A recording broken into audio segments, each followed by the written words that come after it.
So, who exactly watches the watchers inside a massive corporation? It is a serious, high-stakes question. I mean, when billions of dollars are moving around and a company's financial survival is literally on the line, somebody has to make sure the people running the daily operations aren't just operating in the shadows. And honestly, this is exactly why auditing standards exist in the first place, to keep corporate giants in check, mandate transparency, and give the public actual confidence in the numbers. Welcome to today's Explainer.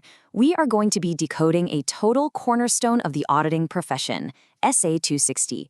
We're going to master the essential survival gear of an auditor by focusing squarely on the auditor's 5 key responsibilities.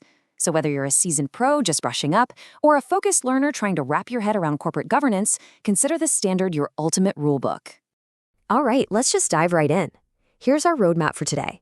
We're going to meet the corporate bosses, break down those 5 key responsibilities, look at the core matters you need to communicate, figure out how to deal with real difficulties, and then wrap up by mastering the communication flow. Part 1. Meet the corporate bosses. Navigating the corporate labyrinth. Okay, so before you can communicate effectively, you really have to know exactly who holds the power at the very top of the entity. And that brings us to a massive keyword, especially if you're prepping for those ICAI exams. Those charged with governance, or TCWG. These are the folks or organizations responsible for overseeing the strategic direction of the entity, monitoring the management, and ensuring ultimate accountability for financial reporting. We are talking about the board of directors, the audit committee, or maybe a board of trustees. These individuals hold the ultimate power, and your main goal as an auditor is to build highly effective two-way communication with these specific players. It's a really fascinating dynamic at the top of a company, right? On one hand, you've got management. They're running the daily operations, preparing the financial statements, and maintaining internal controls. But on the other side, you have TCWG, who oversees that management, monitors the whole financial reporting process, and ensures overall governance. It's quite a contrast. And let's be honest, it can be a friction-filled conflict between the people running the daily show and the people meant to oversee it. As an auditor, you absolutely need to know which group you are talking to at any given time. Moving on to Part 2, the 5 key responsibilities. Consider this your essential survival gear. Listen, an auditor's job is not just to sit in a dark corner crunching numbers all day. It is highly communicative. Under SA 260, you have these 5 massive pillars of responsibility that you just can't ignore. First up, you must identify exactly who TCWG actually is. Once you've got that, your duty is to communicate significant audit matters to them promptly.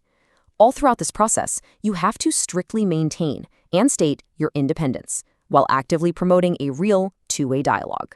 And the 5th responsibility, document absolutely everything. Every matter, every date, every person, every response. Section 3, core matters to communicate. Basically, what do you actually say to these people? So when you finally get that high-stakes meeting with the audit committee, here is your non-negotiable blueprint. These are the major things you have to communicate. First, your own responsibilities as an auditor. Second, you need to outline the planned scope and timing of your audit. Third, you absolutely have to share significant audit findings. Think material misstatements or going concern issues. Now, for listed entities, you must communicate your independence and any safeguards you've put in place. And finally, you have to flag any significant deficiencies you found in internal control. Now, there is a catch. While you are communicating all of this, you must explicitly state one vital fact. The audit does not relieve management or TCWG of their responsibilities. I really want to emphasize this. You, as the auditor, are expressing an opinion on the financial statements, but the ultimate accountability for those statements, that remains squarely with the corporate bosses. Part 4. Dealing with real difficulties. High stakes and hard truths. Because, let's face it, audits do not always go smoothly. Picture this scenario. You uncover a staggering 2 crore rupee error in the inventory. You take it to management, and they just flat out refuse to adjust it. Maybe they're hoping you'll just sweep it under the rug.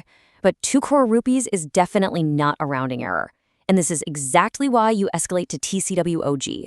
You bypass the managers who are digging in their heels, and you take this massive, uncorrected misstatement straight to the top overseers. And it's not just about uncorrected numbers either. You have to communicate real-world difficulties fast.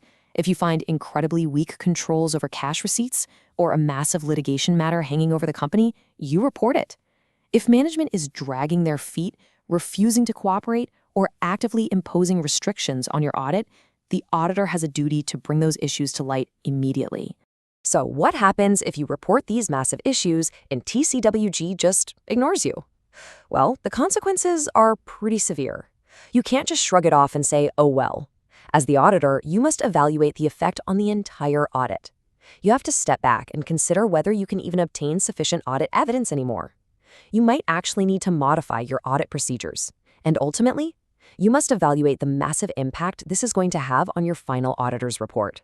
Finally, Section 5, Mastering the Communication Flow.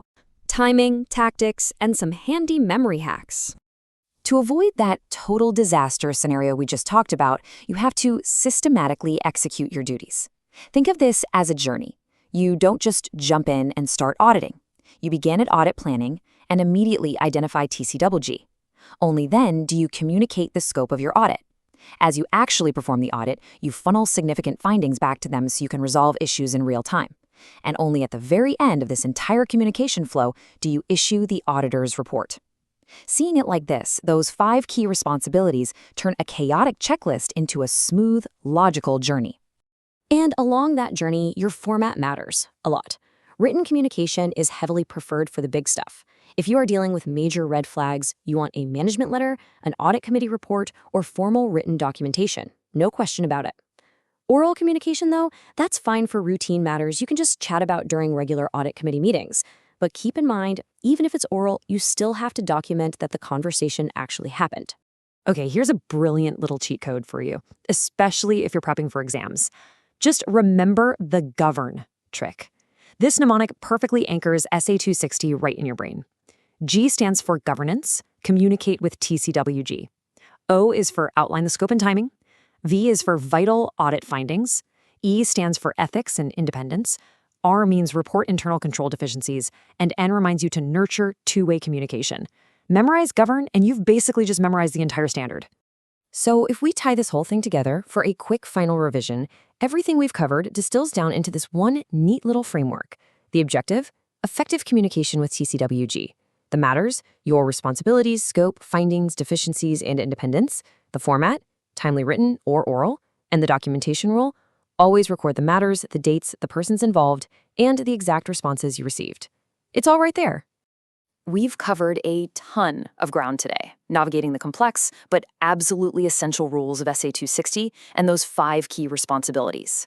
But as we wrap up this explainer, I really want you to chew on this one final provocative thought regarding the real-world weight of this standard. If your signature on that audit report basically guarantees transparency to the public, are you actually asking TCWG the hard questions to ensure true accountability? Think about it. Thanks for joining me on this explainer, and keep learning.